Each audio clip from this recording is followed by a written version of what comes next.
Ce programme vous est offert par Illico Cash.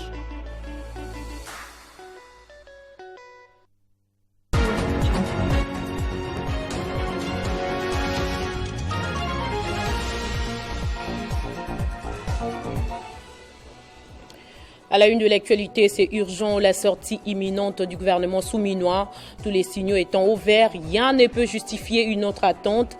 Il y a de cela 5 mois depuis que Félix Tshisekedi a été réélu président, mais travaille toujours seul, à suivre dans ses journaux.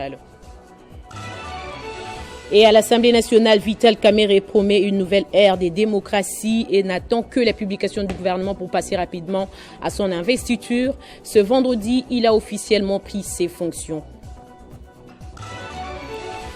Guerre dans la sous-région quai des Réunions et la crise s'intensifie. La 57e réunion ministérielle du comité consultatif permanent des Nations Unies en charge des questions sécuritaires en Afrique centrale s'est ouverte aujourd'hui à Luanda, en Angola. Bonsoir et bienvenue si vous nous rejoignez sur Télé 50. Il y a de cela 5 mois depuis que le président de la République a été réélu à la tête du pays. La vie devient difficile et les Congolais s'impatientent. La sortie imminente du gouvernement souminois, la fumée blanche visiblement pour ces week-ends, tous les signaux étant au vert, rien ne peut justifier une autre attente. Le nouveau speaker de la Chambre basse du Parlement, Vital Kamerhe, n'attend que cette publication pour passer rapidement à son investiture. Beaucoup de temps coulé et les Congolais s'hélas au grand des nombreux défis auxquels fait actuellement face la République démocratique du Congo. Crispin Tchibinkoufoua. Selon les bruits qui courent dans les couloirs de l'Assemblée nationale, le bureau définitif que dirige désormais Vital Kamerhe, le Kanigini Kingi, tient coûte que coûte à investir le gouvernement souminois la semaine prochaine. Le tout premier gouvernement du deuxième quinquennat du président Félix Tshisekedi, qui n'est toujours pas mis en place plus de 4 mois après sa prestation de serment ou encore 55 jours après la nomination de la première ministre. Le chef de l'État a fini par justifier ces retards et cette lourdeur par un certain nombre de blocages liés à la Constitution. Entre-temps, les pays tournent quasiment au ralenti. Les Congolais s'hélas, les défis sont énormes, de la sécurité, notamment dans la partie est du pays, en passant par les infrastructures ou encore les sociales des Congolais, les points sont au rouge. Les temps, c'est comme la rivière, ça coule sans arrêt.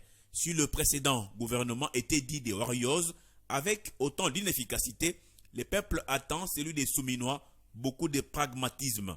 Pour y arriver, toutes les forces politiques représentées à l'Assemblée nationale, la société civile, les associations corporatives ont été consultées. Au-delà de la pression de la part des chefs de partis politiques, Judith Souminois est resté de marbre et compte surprendre positivement les Congolais. Les députés nationaux définitivement élus étant connus, les bureaux définitifs de l'Assemblée nationale installés, rien ne peut empêcher la publication de cette équipe gouvernementale ce week-end. Mais dans tous les cas, et quoi qu'il arrive, les Congolais ont besoin des résultats. Vous le savez, Vital Kamerhe est désormais président de la Chambre basse du Parlement. C'est à l'issue de la cérémonie des remises-reprises organisée dans la matinée de ce vendredi. Il a affirmé sa détermination à restaurer les valeurs perdues et à faire de l'Assemblée nationale un symbole éclatant des démocraties. 48 heures après l'élection et installation effective du bureau définitif de l'Assemblée nationale, la remise-reprise consacrant la passation des pouvoirs entre les bureaux d'âge et les bureaux définitifs est intervenu l'avant-midi de ce vendredi au Palais du Peuple en présence du secrétaire général de l'Assemblée nationale, de plusieurs invités et de la presse. Les nouveaux bureaux définitifs de la Chambre basse du Parlement entrent ainsi officiellement en fonction et son président, Vital Kamerhe, s'engage à travailler pour l'intérêt du peuple congolais. La question du quotidien, du social du Congolais, des infrastructures de base, conjurer ce sort des malédiction de nos ressources naturelles qui nous attirent des ennuis. Comment on peut faire, et nous savons comment on peut le faire pour que désormais ces ressources naturelles constituent non seulement une chance pour le Congo, pour l'Afrique et pour le monde, parce que nous sommes au cœur de la transition énergétique. Et pour toutes ces raisons, nous devons restituer à la Chambre basse ses lettres de noblesse, au député national sa dignité et son honneur. Croyez-moi, ça sera fait. Pour rappel, le nouveau président de l'Assemblée nationale, Vital Kamerhe, qui revient à la tête du perchoir 15 ans après, a remporté haut la main l'élection du bureau définitif avec 371 voix. L'air est à présent au travail pour défendre la cause de la nation et relever de nombreux défis d'ordre socio-économique et sécuritaire. Et les réactions n'ont pas tardé quelques heures après sa prise des fonctions. Dans la foulée, on retrouve celle de la société Prémidis et SARL. Le président directeur général de cette société, Shiva Prasad, félicite et rassure les présidents de l'Assemblée nationale de la disponibilité de sa structure à coopérer avec les autorités congolaises pour l'émergence du secteur d'investissement. Comme le démontre le tweet du médium en ligne Les Potentiels, la société Prémidis SARL du PDG Shiva Prasad, qui a ses activités en République démocratique du Congo, adresse ses vives félicitations à Vital Kamerhe pour sa brillante élection comme président de la Chambre basse du Parlement congolais. La société Prémidis SARL saisit cette solennelle circonstance pour rassurer à Vital Kamerhe, nouveau président de l'Assemblée nationale, qu'elle reste disponible à coopérer avec les autorités congolaises dans l'optique de l'émergence du secteur d'investissement privé en RDC selon les normes et les lois requises en la matière, tout en continuant d'apporter sa pierre à l'édifice dans la diminution du taux de chômage chez les jeunes Congolais. La société des renom Prémidis SARL, qui se distingue dans la production des biens de consommation divers, entre autres de l'eau minérale de marque La Vie, meilleure eau potable en République démocratique du Congo, les produits cosmétiques, pharmaceutiques et autres produits de consommation, et qui marque au quotidien ses empreintes dans les 4 coins du pays, félicite le nouveau speaker de la Chambre basse du Parlement, couronné à l'issue de l'élection du bureau définitif pour la législature 2024-2028, débuté mercredi dans la soirée et qui s'est terminé la nuit du jeudi, auquel Vital Kamerhe a été voté par 371 voix sur les 407 votants. Au Nord Kivu, la campagne électorale pour l'élection sénatoriale s'est clôturée ce vendredi. Plusieurs candidats ont présenté leur projet de société, parmi eux le candidat sénateur numéro 29, Papi Machozi Pachiko Kavundama. Sur le perchoir, le candidat sénateur numéro 29, Papi Machozi, a indiqué qu'une fois élu, sa priorité sera le renforcement du vivre ensemble afin de cimenter la cohésion entre toutes les communautés de la province EC, sous les applaudissements de tous les élus provinciaux présents dans la salle de la BDGL où se déroule la campagne électorale à l'élection sénatoriale. En fait, je suis venu me présenter comme candidat sénateur parce que tel que vous le savez, le Nord Kivu c'est une province à guerre, une province en état de siège. Et aussi, tel que je l'ai dit dans mon projet de société, j'ai toujours vu les décideurs, mais avec ma casquette d'homme d'affaires. On ne pouvait pas parler de la question sécuritaire sans avoir un mandat du peuple. Voilà pourquoi nous sommes venus solliciter auprès des députés provinciaux leur suffrage afin de nous donner ces mandats-là. Quand nous parlons réellement avec légitimité. Et là, l'écoute sera différente avec la casquette d'homme d'affaires. Papi Machozi a promis de continuer à protéger les intérêts de la province du Nord Kivu par un contrôle régulier et rigoureux qu'il exercera à l'égard du gouvernement, des entreprises publiques ainsi que des établissements et services publics conformément à l'article 100 alinéa 2 de la Constitution. Les élections pour les sénateurs au Nord Kivu sont prévues le 26 mai à Goma et Papi Machozi reste un choix idéal pour ces électeurs qui sont les députés provinciaux. Et l'autre affaire les yeux doux aux députés provinciaux du Nord Kivu, c'est Jean-Baptiste Kassekwa, député honoraire et candidat sénateur. Il promet, une fois élu sénateur, de relever certains défis, dont celui lié à la sécurité. J'ai estimé qu'il y a des défis majeurs pour lesquels ma contribution s'avère nécessaire.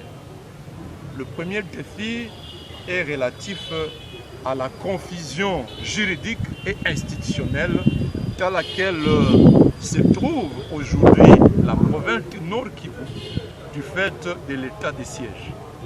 on ne sait plus savoir si le Nord Kivu est en état de siège ou si l'état de siège a déjà été levé. D'un côté, les élections étaient organisées, de l'autre, les députés provinciaux sont autorisés à siéger en plénière, à élire leur bureau définitif, à élire les sénateurs, c'est 26 mai. De l'autre, on ignore, on bafoue les immunités de ces députés provinciaux. Cette confusion-là doit cesser parce qu'elle nous expose à des conséquences graves. Lorsqu'on n'autorise pas à ces députés de siéger valablement, par exemple, pour élire la loi des finances, cela veut dire que le Nord Kivu fonctionne sans budget. Parce que le budget, c'est une loi, on l'appelle la loi des finances. Donc, ces défis de la confusion juridique de notre province m'obligent à revenir pour continuer les combats. Mais également, j'estime qu'il faut lever l'état de siège et rétablir les prérogatives constitutionnelles des autorités civiles. Le deuxième défi, c'est être scandalisé par le pillage des recettes de la province du Nord Kivu, les recettes à caractère national, par le pouvoir central à Kinshasa. Participation citoyenne à la gestion de la chose publique est l'une des préoccupations de la société civile congolaise qui a mis en place les assemblées provinciales citoyennes pour éveiller la population à la responsabilité et au respect des institutions dans un esprit démocratique. Dans le souci d'assurer la participation citoyenne à la gestion de la chose publique, le Centre d'études pour l'action sociale a organisé les lancements de la présentation des assemblées provinciales citoyennes. Ces assises s'inscrivent dans la logique de la redynamisation de la société civile en République démocratique du Congo. La responsabilisation, elle est collective. Comme on dit en lingala, tokoma mboka ya bana na bana. Ça veut dire qu'à un moment, il faut qu'il y ait des citoyens, puisque les politiciens qui sont censés nous gérer ne le font pas. Il faut qu'il y ait des citoyens qui puissent prendre la responsabilité. Et la Constitution a défini la responsabilité du citoyen, du peuple qui exerce le pouvoir réellement et qui est source de pouvoir. C'est simplement cela. On demande aux Congolais, on demande aux Kinois, on demande aux Louchois et à tous les autres de prendre leurs responsabilités. Déjà dans leur environnement immédiat, dans leur quartier, dans leur avenue, et ne pas laisser faire. Sinon un jour nous allons nous réveiller où il n'y aura plus de Congo. Dans un régime de représentation indirecte, les assemblées citoyennes devront éveiller la population et éviter que celle-ci tombe dans la léthargie, tout en gardant en mémoire la participation citoyenne comme un des piliers majeurs pour une démocratie réussie. La 57e réunion ministérielle du comité consultatif permanent des Nations Unies en charge des questions de sécurité en Afrique centrale se tient actuellement à Luanda sous les auspices du président angolais João Lourenço. La République démocratique du Congo est représentée à ces assises par 3 membres du gouvernement, dont les ministres de l'Intérieur, des Affaires étrangères et celui de l'intégration régionale. Ces assises vont déboucher sur plusieurs recommandations de nature à lutter contre la crise sécuritaire qui frappe l'Est de la République démocratique du Congo. Un communiqué final est attendu dans les prochaines heures. La première phase de la construction ISP Kolwezi évolue de manière considérable. Un bâtiment des 6 auditoires est quasiment prêt. L'amphithéâtre d'une capacité de 300 places assises est déjà visible. Ce projet a été initié par Fifi Masuka Saini sur un espace de 1000 hectares dans le territoire des Muchacha, octroyé à cette institution d'enseignement supérieur qui évolue jusque-là dans des locaux des fortunes au détriment de la formation attendue par la jeunesse lualabèse. C'est une concession de 1000 mètres carrés que le gouvernement provincial du Lualaba, à l'initiative de Fifi Masuka Saini, alors gouverneur intérimaire du Lualaba, a octroyé à l'Institut supérieur pédagogique de Kolwezi. Elle est située non loin de la route bypass réservée aux camions poids lourds dans le territoire de Muchacha, à une dizaine de kilomètres du centre-ville de Kolwezi. La première phase du projet connaît une évolution considérable. Il comporte un autre bâtiment de 6 auditoires avec la capacité de 100 étudiants et un amphithéâtre de 300 places assises. Nous sommes au bâtiment de l'ISP Kolwezi, un projet initié par Madame la gouverneure Fifi Masuka, au profit des étudiants du Lualaba, où nous, ministère des Infrastructures, nous sommes censés accompagner ces projets pour une réussite totale. C'est un bâtiment qui contient 6 auditoires avec comme capacité de 100 étudiants par auditoire. Et chaque auditoire a comme surface 73 mètres carrés. Et hormis les auditoires, 6 auditoires que je venais de parler tout à l'heure, il y a un bureau pour réception. Toutes les salles sont bien carrelées avec des installations électriques et un dispositif pour la connexion Internet à haut débit, sans oublier le système d'aération. La deuxième phase va porter sur la construction de 6 auditoires de même capacité et 3 amphithéâtres, dont l'un avec 500 places, les 2 autres avec 600 places chacun. C'est pratiquement la fin du feuilleton sur la concession se trouvant devant Pullman Hotel, Caravia de Lubumbashi.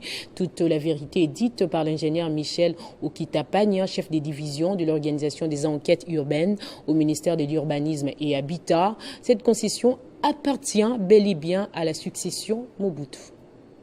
Quel que soit le temps que prend les mensonges, la vérité finit toujours par l'emporter. À la question de savoir à qui appartient la concession se trouvant devant l'hôtel Pullman Caravia de Lubumbashi, l'ingénieur Michel Okitapania, chef de division organisation des enquêtes urbaines au ministère de l'Urbanisme et Habitat, a tenu à apporter la lumière car étant celui qui a effectivement mené des enquêtes sur la dite concession sous la demande du parquet avec la permission du ministre des tutelles Pius Mwabilou en 2020. Et au regard du plan de localisation approuvé, retrouvé aux archives du secrétariat général à l'urbanisme et habitat, qu'on a pu attester, comme vous pouvez voir, c'est un document qui a été certifié conforme à l'original par un certain Massambombo, notaire à Kinshasa, donc avec cachet de République du Zaïre, office notarial de Kinshasa faisait foi. Donc vous voyez, en confrontant les documents ici, avec les documents, l'annexe joué à l'arrêté départemental pris à faveur du fait président Mobutu, c'est ce qui a permis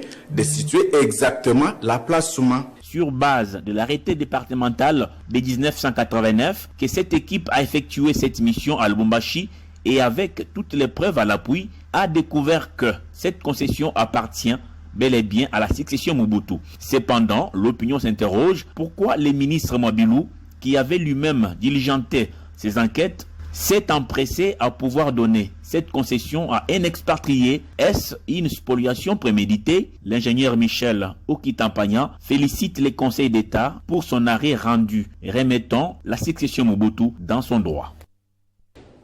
Le Fonds national des réparations des victimes des violences sexuelles liées au conflit a décoré le pasteur Paul David en faisant de lui ambassadeur des bonnes œuvres.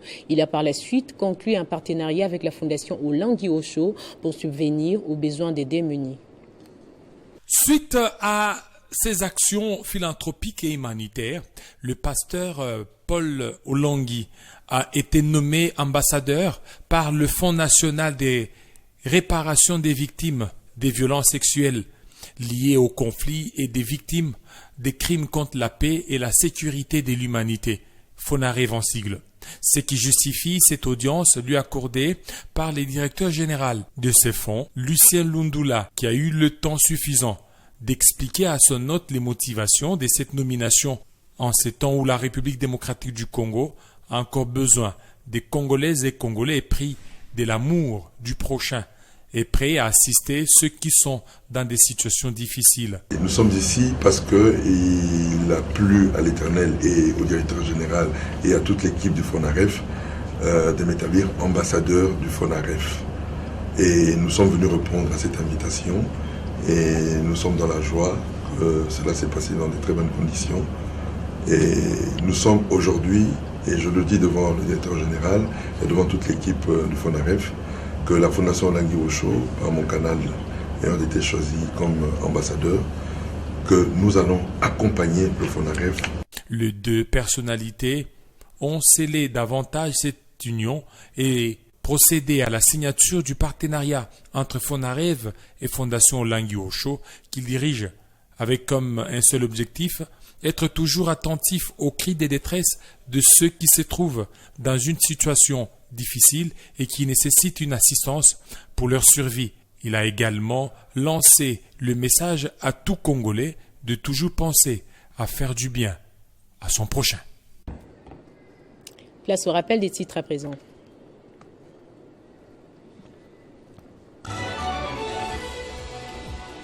C'est urgent, la sortie imminente du gouvernement souminois, tous les signaux étant au vert, rien ne peut justifier une autre attente.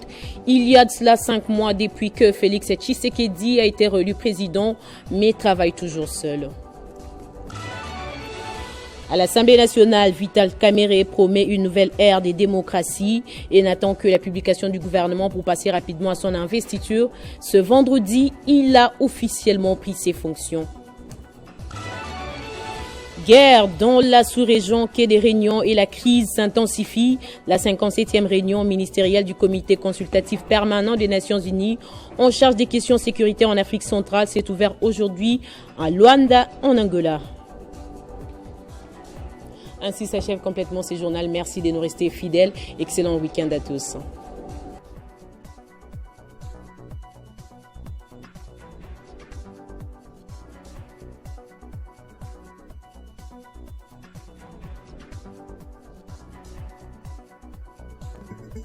Retrouvez toute l'actualité en continu sur www.tele50.cd. Ce programme vous a été offert par Illico Cash.